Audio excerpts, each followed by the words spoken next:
Hi welcome to Divya Badepalli blogs. ఎలా ఉన్నారు మీరు? నేను బాగున్నాను. ఇది ఉగాది వీడియో లేట్గా అప్డేట్ చేస్తున్నాను. ఉగాది మేము ఎలా సెలబ్రేట్ చేసుకున్నాం ఏమనేది ఈ వీడియోలో అప్డేట్ చేస్తున్నాను. మా వైపు ఎలా చేసుకుంటాను అందరికీ ఉగాది శుభాకాంక్షలు. ఆ రోజు ఉదయం ఇలా ముగ్గు రంగులతో ఇలా ఇంటి ముందర ముగ్గులు వేసుకున్నాము. మెయిన్గా ఉగాది అంటే మనకు కొత్త సంవత్సరం కదా మన తెలుగు వాళ్ళందరికీ. ఇలా నేను ఉగాది నేమ్ వచ్చేలాగా ఇలా సింపుల్గా డిజైన్ వేసుకున్నాను. మీరు ఎలా వేసుకున్నారో కామెంట్ చేయండి. ఇది 6 చుక్కలు 2 వరుసలు 2 కొనెలుపు ఈ సెంటర్లో ఉగాది నేమ్ వచ్చేలాగా మ్యాంగోస్ వచ్చేలాగా వేసుకున్నాను.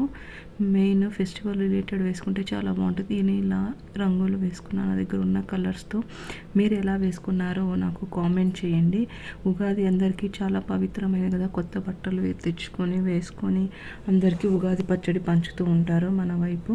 నేనైతే ఆ రోజు ఉదయం ఇలా ముగ్గు వేసుకున్నాను.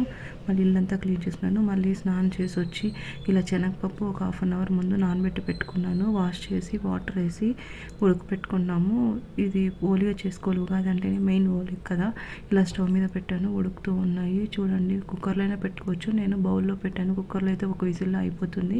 ఇలా బౌల్లో పెట్టాను, ఉడికింది. దీనికి కావాల్సిన బెల్లం వేసి పప్పుతో స్మాష్ చేసుకున్నాను. తర్వాత పోలీలకు కావాల్సిన పిండిని రెడీ చేసుకున్నాను.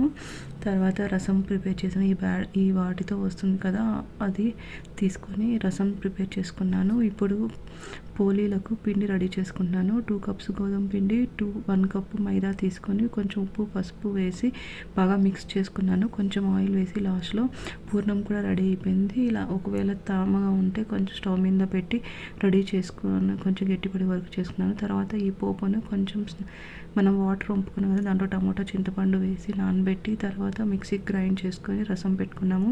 ఒక 30 మినిట్స్ తర్వాత ఇలా పోలీలు చేసుకున్నాం. ఫస్ట్ మా పిండిని ఇలా ఆయిల్ తీసుకొని బాగా నీట్గా స్ప్రెడ్ చేసుకోవాలి. తర్వాత పూర్ణం పిండిని ముద్దలుగా చేసుకొని దాన్ని క్లోజ్ చేసి దానిపైన మనము ఒక పేపర్ పూర్తిగా క్లోజ్ చేసుకోవాలి. పైన చేత్తో తడితే వేళ్ళంతా పడతాయి.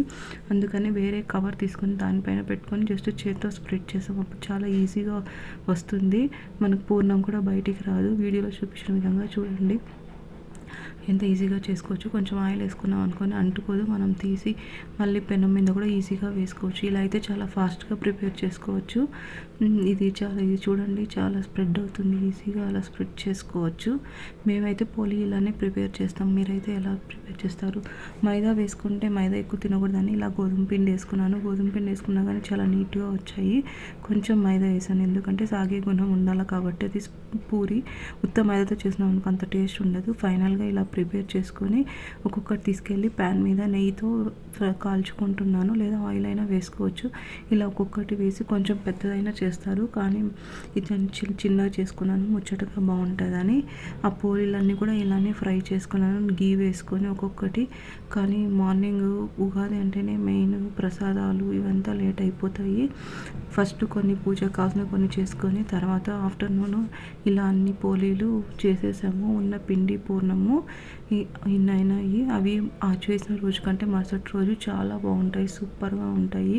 నెయ్యి వేసుకొని తిన్నామనుకోండి సూపర్గా ఉంటుంది. ఉగాదికి మేము పోలీలా చేసాము. నెక్స్ట్ ఉగాది పచ్చడి చేసుకుందామని ఇలా వేపపూత తెచ్చారు. మాకు బెంగళూరులో ఇది వచ్చి 20 రూపీస్. ఇప్పుడు వేపపూత కొంచెం షడ్రుచులు కదా, దీంట్లో తీపి ఉప్పు పులుపు కారము ఇలా అన్నీ వేసి కలిపి పెట్టుకున్నాను. తర్వాత మామిడికాయ పులిహోర చేద్దామని వైట్ రైస్ చేసి పెట్టాను. తర్వాత ప్యాన్లో ఆయిల్ వేసి ఆవాలు జీలకర్ర పోపు కావాల్సినవి మిర్చి అంతా వేసి ఫ్రై చేసుకున్నాను. తర్వాత మామిడికాయని జస్ట్ కోర్స్గా గ్రైండ్ చేసుకుని లేదంటే తురుమైనా వేసుకోవచ్చు. తర్వాత ఉప్పు పసుపు వేసి కొంచెం 5 మినిట్స్ ఫ్రై చేసుకున్నాను. తర్వాత లాస్ట్లో కొత్తిమీర వేసేసి అలానే ఉంచేసినాను. తర్వాత మనము ఉప్పు ఏమైనా తక్కువ ఉంటే చూసుకోవాలి. ప్రసాదం చేస్తున్నాం కాబట్టి మనము టేస్ట్ చేయకూడదు. ఇప్పుడు వండి పక్కన పెట్టుకున్న రైస్ను వేసి పులిహోరలా కలుపుకున్నాము. చాలా ఈజీగా ప్రిపేర్ చేసి ఉగాది అంటేనే ఫస్ట్ మామిడికాయలు వస్తుంది కదా, అందుకే మామిడికాయలతో పులిహోర మామిడికాయ పచ్చడి రెడీ చేశాను. పోలీ చేయడానికి లేట్ అవుతుందని ఇలా పప్పులో బెల్లం వేసి దేవుడికి నైవేద్యంగా పెట్టాను. తర్వాత పూజ చేసుకుందామని ఇలా దేవుడి రూమ్ని నేను ఇలా అలంకరించుకున్నాను.